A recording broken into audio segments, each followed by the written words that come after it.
दोस्तों, रूस और जापान जैसी महाशक्तियों को पछाड़ते हुए भारत एशिया की तीसरी सबसे बड़ी महाशक्ति बन गया है। भारत की ताकत का लोहा पूरा दुनिया मानती है।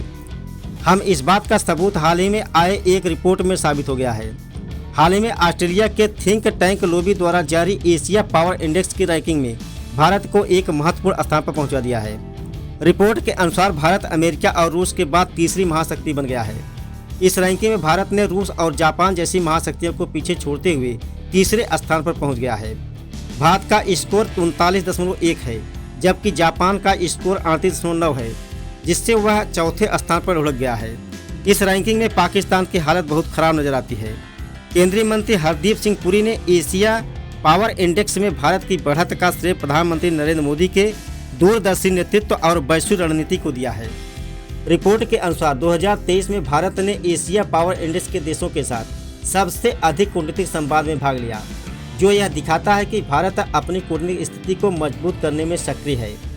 दोस्तों, अब हम जानते हैं कि कैसे बढ़ रही भारत की शक्ति। ऑस्ट्रेलियाई थिंक टैंक को माने तो भारत की मुख्य शक्ति का आधार इनकी विशाल जनसंख्या और तेजी से विकसित अर्थव्यवस्था है।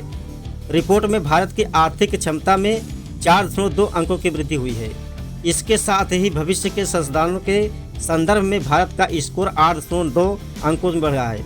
इसका मतलब यह है कि भारत की युवा जनसंख्या आने वाले दशकों में एक जनसांख्यिकीय लाभ प्रदान कर सकती है, जो उसे आर्थिक और सामरिक दृष्टि से और भी मजबूत बनाएगा।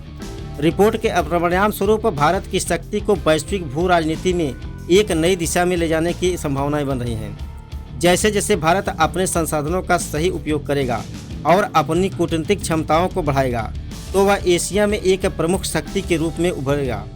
यह परिवर्तन भारत के लिए ही नहीं, बल्कि पूरे एशियाई क्षेत्र के लिए महत्वपूर्ण होगा, क्योंकि शक्ति के संतुलन में वैश्विक स्तर पर भू राजनीतिक स्थिरता और सुरक्षा को प्रभावित कर सकता है।